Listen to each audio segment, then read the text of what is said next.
Hey guys, I've got something really exciting to share with you today. This is something that I've never shared before on Instagram, so I'm taking you behind the scenes today and I'm giving you a tour of my studio.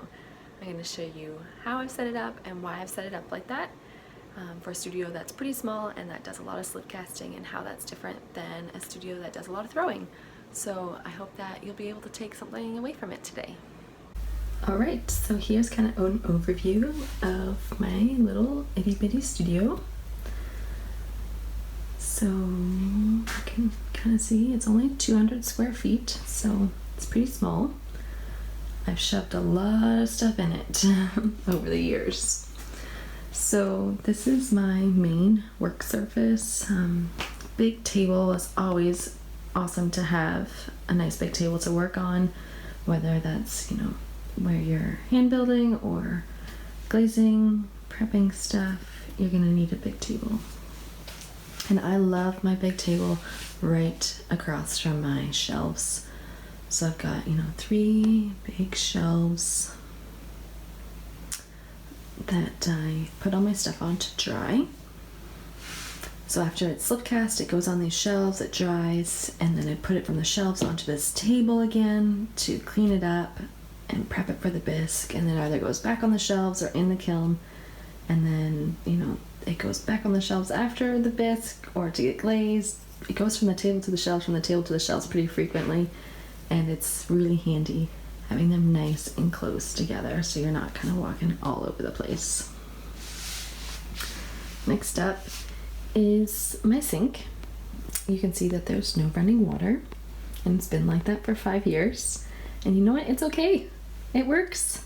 So if you're setting up a studio, don't get it hung up that you need running water, because I just fill up this pail in the morning or every few days and bring it to the studio, and that's where I wash my hands, clean tools, and have kind of a couple jugs that I fill up with water if I need clean water to use throughout the day. And it works. You don't have to have running water. And over here is kind of my slip casting area. So I've got some tables that I slip cast on, and these big shelves. Sorry, it's really tight in here, so it's hard to stand far enough back. So these shelves actually both ended up getting for free. So it's kind of nice. You can use what you find. But these metal ones are really nice because they're really strong, and molds do get pretty heavy, especially when you put lots on them like me. So the metal shelves are great. They hold a lot of weight, and the air can kind of go through underneath them to dry them out better, I find. And speaking of drying, I do have a couple dehumidifiers here. This is really essential if you have a studio, whether you slip cast or you don't. A dehumidifier will be your best friend, because whenever you throw on the wheel or you hand build, clay is wet, and as it dries, it's releasing moisture. It needs to be dry for the firings, and that moisture goes into the air, and your studio is just going to get really humid, and things will dry slower, and it will cause you difficulties when glazing because the glaze won't dry to your pieces fast enough. And dehumidifier, you need one. They're awesome, and they'll help keep your studio drier and dry things a bit faster. And they also dry my molds. So you can see here I have the the fan from the dehumidifier going to be blowing up on these shelves, and that dries the molds really nice for me. So I really like that. And this shelf too is full of molds. So when you're slip casting, you need a lot of table space, because it does take a lot of space to store the molds, but also to cast up the molds. So I take my molds from my rack here and put them on my table and fill them up with slip and let them cast. But they need to cast there for 30 minutes at least, and you can't really move them, so that table space is all occupied. So that's why I have the second table here that I really like. I'll try and stand back a bit further. So I kind of cast from one table. When that one's full and setting up, I put molds on this table, cast them. By the time those are done being filled, the next ones are probably soon ready to empty, and I just kind of rotate back and forth from table to table until I'm, you know, done casting for the day.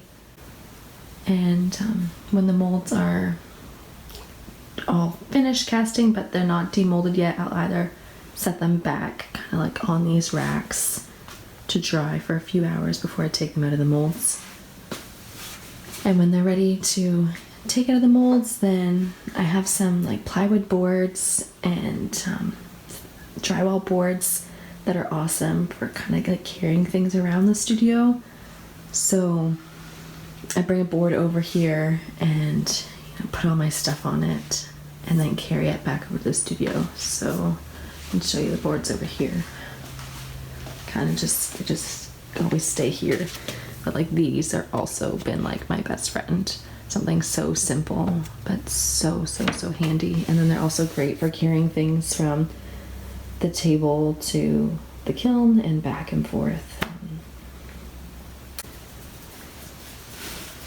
So yeah, so back over here to the slip casting area. You can see my wheel here. It's a little hard because the window is bright outside, but you can see my wheel is on legs. So I've actually found this super handy. I would highly recommend it. I don't use my wheel a lot for throwing, but I use my wheel like every day, all the time. And I think a big reason is because it's on the legs. It's become like a work surface for me. It stands nice and high to be able to, you know, work on, whether I put handles on, standing there, or use it as a banding wheel, lay my board across my wheel head there, and it's become an awesome work surface, especially right, you know, if these tables are full of molds and things. And also, if you are throwing, it's easier to throw standing up, kind of hurts your back a lot less. So yeah, there's that. So it's kind of just the tour. It's pretty small. So if you're slip casting, you're going to need lots of shelves for molds and lots of table space to let your molds set up on. So I hope that this is you know, helpful for you and how you would maybe set up your own studio, or if you wanted to start slip casting and some things that you maybe need. And you know what, it doesn't need to be fancy. It doesn't need to be big either. Like I said, this is only 200 square feet and I don't even have running water, and I actually don't even have like that much of a heat source. Like I just use this little heater here for 5 or 6 months of the year, and it works. And it works awesome. And I've made thousands and thousands and thousands of pots in this tiny little space.